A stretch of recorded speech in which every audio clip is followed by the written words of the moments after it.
Hello, welcome to the Grow Your Wealthy Mindset podcast, where it is all about helping amazing physicians just like you create a wealthy life free from burnout and with the financial security to practice medicine on your own terms. I'm your host, Dr. Elisa Chiang. Hello, and welcome back to the Grow Your Wealthy Mindset podcast. I hope you're having a great day or at least keeping warm. WCICon 25 is kicking off the day this podcast releases. This year, I'm speaking on index fund investing.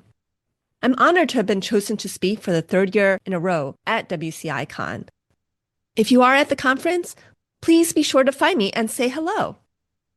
There are many talks on different topics of finances as well as wellness at WCICon. It can be a great conference to meet other like-minded physicians who are working towards their financial freedom. One thing that seems to interest a lot of people is real estate investing because of how fast you can potentially build your wealth with real estate investing. One of the reasons why real estate investors can build wealth so quickly is the use of leverage. Leverage can also be used when investing in the stock market, which is called margin trading. And it's also possible to use leverage in other types of investments, but it's not as ubiquitous as when it comes to real estate investing. For this week's episode of the Grow Your Wealthy Mindset podcast, I'm going to highlight the use of financial leverage. Leverage in the broader sense refers to the use of resources like money, time, skills, and relationships to amplify your ability to achieve a goal or maximize results. It's using resources so that you can essentially do more with less. In general, using what leverage you have is a good thing. Financial leverage involves borrowing money in order to invest in assets. This is really common in real estate, where most property purchased in the United States is purchased with a mortgage. There are other countries where it's much harder to get a mortgage, and people have to save the entire purchase price of the property before they can buy the property. Leverage works in both ways. Leverage magnifies returns, but it also magnifies losses. Leverage increases buying power, allowing you to buy and control more property than you have the cash to purchase. On the flip side, borrowed funds must be repaid with interest regardless of the investment's performance. Leverage is a double-edged sword that requires an understanding of risk to use it effectively. Let's compare an unleveraged real estate investment with a leveraged investment. Let's say you purchase a single-family home for $100,000 with no mortgage and rent it out. We'll say that you get $6,000 of cash flow a year. In 5 years, the house appreciates to $120,000 and you decide to sell it. Your total profit would be the $6,000 of cash flow over the course of the 5 years for $30,000, plus $20,000 from the sale of the property. This means that you've made $50,000 with your initial investment of $100,000 for a 50% return on your money over the course of 5 years. Obviously, I'm keeping the numbers simple. I'll keep it consistent between the different examples. Now let's say you purchase the same home, but this time you put a 25% down payment and get a mortgage for the remaining $75,000. Because of the mortgage, the property is now cash flow neutral, meaning the money that you're getting from the property, you're spending on the property, including the mortgage. In 5 years, you sell the property again for a proceeds of $120,000. You pay off the remaining mortgage, which has now decreased from $75,000 to $70,000 because your tenant has been paying off the mortgage over time, and you get your down payment back of $25,000. You've earned $20,000 from the appreciation, and you also have another $5,000 from the amount that the tenant paid off the mortgage. And so now you have your original down payment back of $25,000 with an additional $5,000 from the amount the tenant paid off your mortgage and $20,000 from the appreciation of the property. You've made $25,000 off an investment of $25,000, essentially doubling your money and getting in 100% return. You were able to get a better return because of the use of that leverage. Let's say you actually had $100,000, so you did this with 4 different houses, all initially valued at $100,000. So for the same $100,000 in that first scenario, you would have made an additional $100,000 because you've doubled your money, compared to $50,000 without using that leverage. That's the positive side of how leverage works. But let's say there's a market downturn and the house didn't appreciate. You've had awful tenants, and the most recent tenant trashes the house, so it's actually even worth less. It's such a headache that you decide to sell, even at a loss. You manage to sell the property at $80,000. If you bought the house in cash without a mortgage, you would have lost $20,000 on the sale of the property. Let's say you did manage to collect $20,000 of rent over the 5 years. So basically, you're breaking even over your 5 years on your investment. You haven't really lost money other than due to inflation, but you haven't made any money on this particular investment. Your initial investment was $100,000 and you still have $100,000, plus a lot of experience and learning. Now let's look at what happens if you had gotten a mortgage. Let's say you put down 25% and got a mortgage for $75,000. Now you're selling at $80,000 and you're paying back the mortgage balance, which is now $70,000 because the mortgage has been paid down over the course of the last 5 years. You now have $10,000 of your original $25,000 investment, which you had used for a down payment.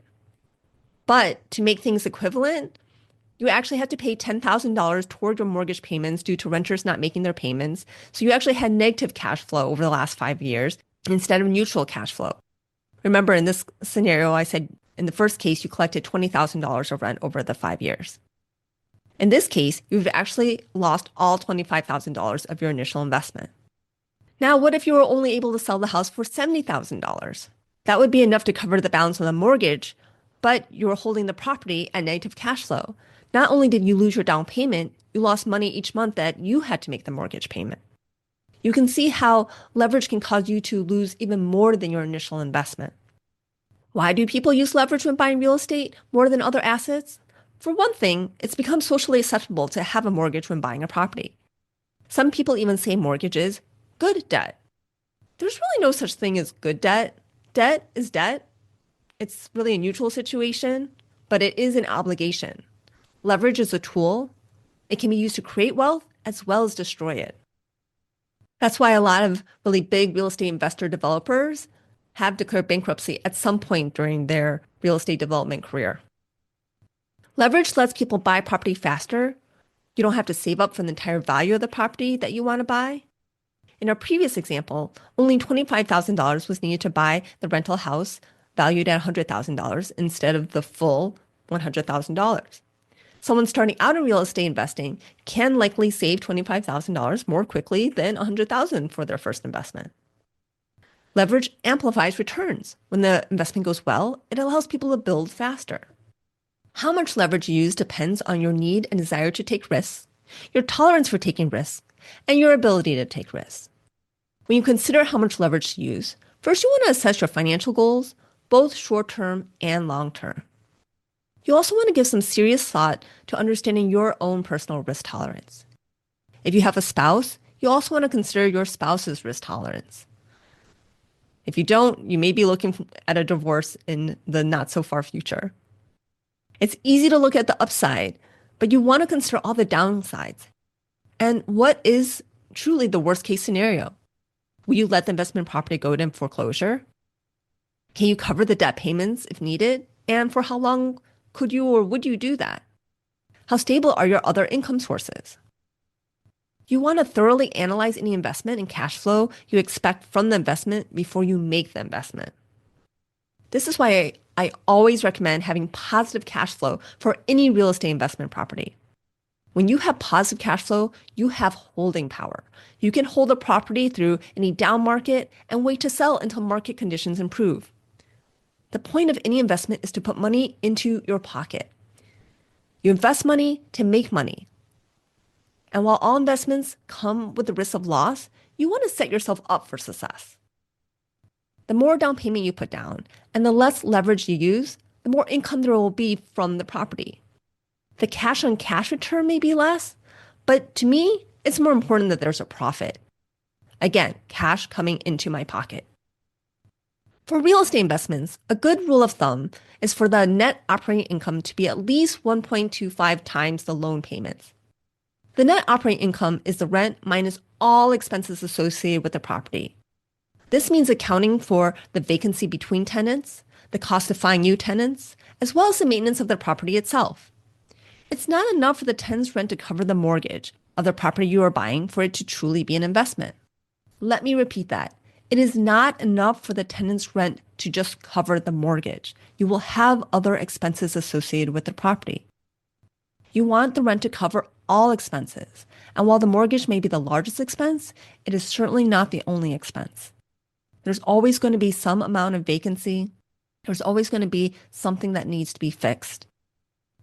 The maximum amount of any mortgage you should have in a property is what allows you to have positive cash flow after all the expenses. When taking on debt for investing, you want to really consider what level of debt you would be comfortable in having. Ask yourself, does the taking on more debt decrease your ability to sleep at night?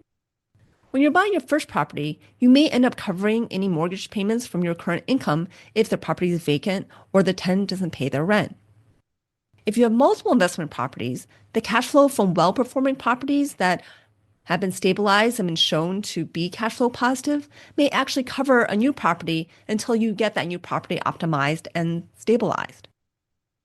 Then there's the other question of how much overall debt is appropriate as you grow your portfolio.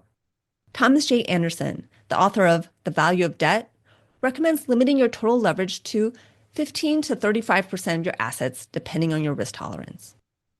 Let's say you have $2 million in assets.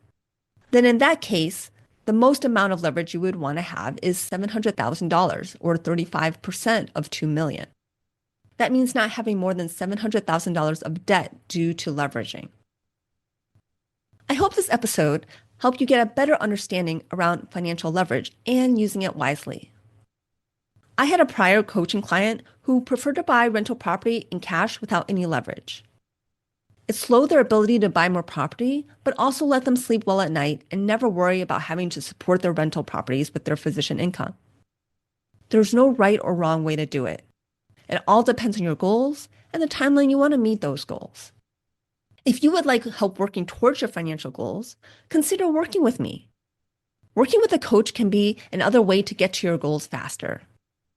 Sign up for a Zoom meeting with me at www.growyourwealthymindset.com, and we can talk more about your goals and how I can help you achieve them. I hope you have a great week, and I'll be back next week with another episode of the Grow Your Wealthy Mindset podcast. If you enjoyed this episode, I would love it if you could share it with your friends and colleagues. And now for the disclaimer. I am not a certified financial planner, accountant, or attorney, and nothing I say should be construed as professional investment, tax, or legal advice. This show is primarily for your education and entertainment. I am a physician, but I'm probably not your physician. So if you need any medical advice, please contact your own physician. Thank you.